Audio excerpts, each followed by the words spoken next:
राधे राधे। विजया एकादशी कब है? 2026 में विजया एकादशी 13 फरवरी दिन शुक्रवार को मनाई जाएगी। इस दिन अभिजीत मुहूर्त में ही बन रहा है, जो पूजा के लिए और भी शुभ है। इस व्रत का नाम विजया इसलिए पड़ा क्योंकि इस दिन व्रत रखने से भक्तों को शत्रुओं पर विजय, भय से मुक्ति और सभी कार्यों में सफलता प्राप्त होती है। विजया एकादशी हिंदू धर्म में बहुत महत्वपूर्ण व्रत है, जो फाल्गुन मास की कृष्ण पक्ष की एकादशी तिथि पर मनाई जाती है। इस व्रत का नाम विजया इसलिए पड़ा क्योंकि इस दिन व्रत रखने से भक्तों को शत्रुओं पर विजय, भय से मुक्ति और सभी कार्यों में सफलता प्राप्त होती है। भगवान विष्णु की विशेष कृपा इस दिन प्राप्त होती है। 2026 में विजया एकादशी 13 फरवरी दिन शुक्रवार को मनाई जाएगी। इस दिन अभिजीत मुहूर्त भी बन रहा है, जो पूजा के लिए और भी शुभ है। आइए विस्तार से जानते हैं विजया एकादशी की तिथि, मुहूर्त, महत्व और पूजा विधि। वैदिक पंचांग के अनुसार फाल्गुन कृष्ण पक्ष की एकादशी तिथि 12 फरवरी 2026 को दोपहर 12:21 से शुरू होगी और 13 फरवरी को दोपहर 2:26 पर समाप्त होगी। उदय तिथि के आधार पर व्रत 13 फरवरी को रखा जाएगा। विजया एकादशी पर अभिजीत मुहूर्त दोपहर 12:13 से 12:58 तक रहेगा।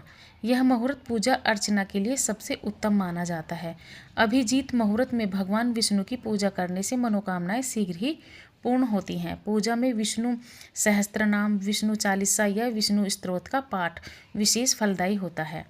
विजया एकादशी के व्रत का महत्व।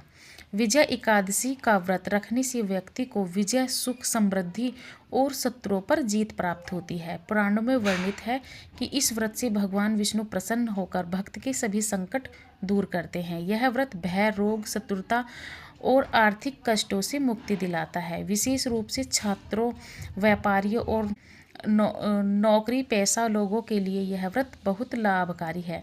व्रत रखने से पिछले जन्मों के पाप नष्ट होते हैं और पुण्य की प्राप्ति होती है। इस दिन दान पुण्य करने से अक्षय फल मिलता है। सुबह स्नान कर शुद्ध वस्त्र धारण करें। विष्णु जी की मूर्ति या तस्वीर के सामने आसन लगाएं। कलश स्थापित कर गंगा जल, फूल, अक्षत, चंदन, रोली से पूजा करें। भगवान विष्णु को पीले फूल, तुलसी दल, चने की दाल और मिठाई का भोग लगाएं। विष्णु सहस्त्रनाम या ओम नमो भगवते वासुदेवाय मंत्र का 108 बार जप करें। शाम को दीपक जलाकर आरती करें और कथा सुनें। रात्रि में जागरण करें और भजन कीर्तन करें। दूसरे दिन द्वादशी में पारण करें, सुबह 7 बजे से लेकर 9:14 तक। विजय एकादशी व्रत से जीवन में विजय, सुख और समृद्धि आती है। विधि विधान से व्रत रखें तथा शत्रु पराजित होते हैं और कार्य सफल होते हैं। इस आलेख में दी गई जानकारियों के पूर्णतया सत्य एवं सटीक होने का हम दावा नहीं करते। विस्तृत और अधिक जानकारी के लिए संबंधित क्षेत्र के विशेषज्ञों की सलाह जरूर लें। राधे राधे।